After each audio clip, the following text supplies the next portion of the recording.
اور بتایا یہ جا رہا ہے کہ کچھ سہولت کاری اندر سے ہو رہی ہے، اور یہ سہولت کاری اندر سے کیوں ہو رہی ہے اس کی ایک بڑی وجہ جنرل ریٹائرڈ فیض حمید ہے کہ جنرل ریٹائرڈ فیض حمید کے جو شاگرد ہیں، اب بھی بتایا جاتا ہے وہ متحرک ہیں، اور یہ جو سوشل میڈیا پر ایک بریگیڈ پھر پراپوگنڈا کرنا شروع ہو گئی ہے، انہیں بھی وہاں سے ہدایات مل رہی ہیں۔ اکثر آپ نے ہاکی یا فٹ بال کا میچ دیکھا ہوگا تو ایک کھلاڑی دوسرے کھلاڑی کو پاس دیتا ہے، اور وہ جو کمنٹیٹر ہے وہ پھر بتاتا ہے کہ شہباز نے پاس دیا عالم کو، عالم نے پاس دیا بشیر کو، بشیر نے پاس دیا نذیر کو، اور نذیر گول کرنے لگا۔ تو کچھ اسی طرح کی سوشل میڈیا کی سائیکی ہے۔ میرے بہت سے دوست ہیں جن کی والز پر ہمیں اس طرح کے پاس یا فل ٹاسیں پڑھنے کو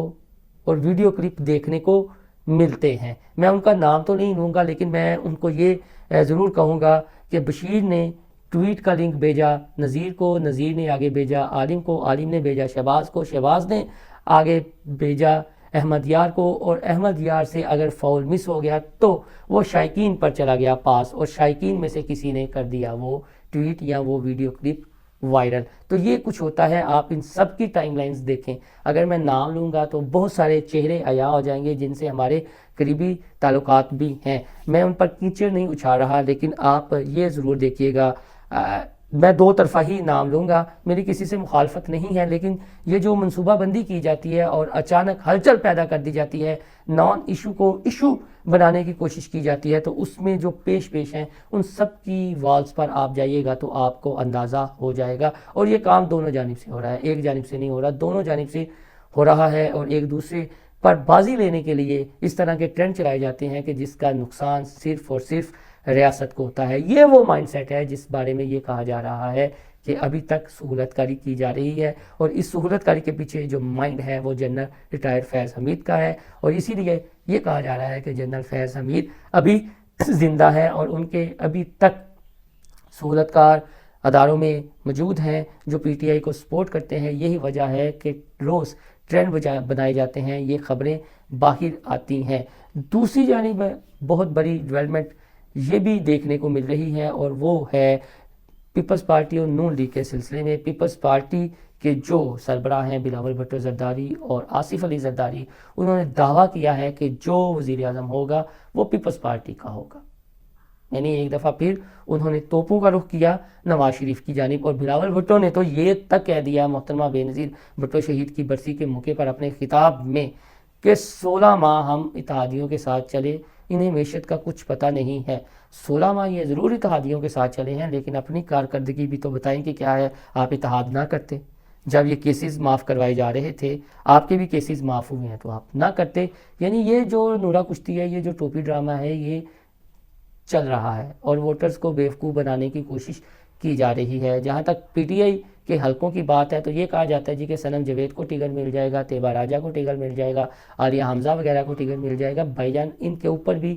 2 3 کمنگ کینڈیڈیٹ ہیں، اور وہ جان کے رکھے گئے ہیں کمنگ کینڈیڈیٹ۔ یہ صرف ایک سوشل میڈیا پر زندہ رہنے کے لیے ہائپ کریٹ کی گئی ہے، اور یہ بھی باقاعدہ منصوبہ بندی کی گئی ہے، جس منصوبہ بندی کا میں اس ویلاگ میں بار بار ذکر کر رہا ہوں۔ اور یہ منصوبہ بندی یہ ہے کہ ہم سوشل میڈیا پر کسی طریقے اپنی ہائپ برقرار رکھیں، اور یہ بتایا جائے کہ ہم بڑے پاپولر ہیں۔ اس میں کوئی شک نہیں ہے کہ کنگ ہے P T I social media کی، اور یہ ایک سٹنٹ وہ اپنا بار بار کھیل رہے ہیں سوشل میڈیا پر۔ جو اچانک صنم جاوید کا خط باہر آ جاتا ہے یا کوئی ان کا پیغام باہر آ جاتا ہے، ان کے والد کی ویڈیو آ جاتی ہے، لیکن جو زمینی حقائق ہیں وہ یہ ہیں کہ اگر تو یہ سزا یافتہ ہو جاتے ہیں تو پھر کیسے الیکشن لڑنے کے لیے یہ اہل ہوں گی خواتین؟ سوچنے کی بات ہے نا، کیسے یہ الیکشن لڑنے کی اہل ہوں گی یہ خواتین؟ تو پھر پی ٹی آئی نے اپنے کورنگ کینڈیڈیٹ رکھے ہوئے ہیں کہ الیکشن تک یہ ہائپ برقرار رہے، اور یہ ان کی منصوبہ بندی ہے، یہ حکمت عملی ہے۔ اور جو بھی بنا رہا ہے، اور یہ کہا جا رہا ہے کہ چکوا school of strategy about election, یہ ایک سیل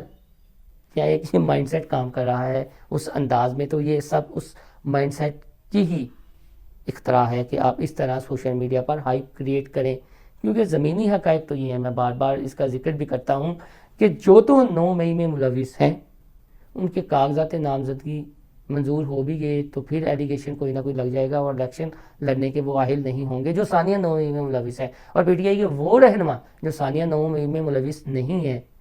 ان کی آپ دیکھیں کہ کاغذات نامزدگی چھینے تک نہیں گے۔ یہ فرق ہے ان چیزوں کا، اور پی ٹی آئی کی جو کور کمیٹی ہے وہ ان چیزوں کو بخوبی سمجھتی ہے، صرف وہ چاہتی ہے کہ الیکشن تک ہائپ کریٹ کی جاتی رہے، یعنی صنم جاوید کے نام پر جو ہمدردیاں ہیں وہ حاصل کی جائیں، عالیہ حمزہ اور طیبہ راجہ کے نام پر ہمدردیاں حاصل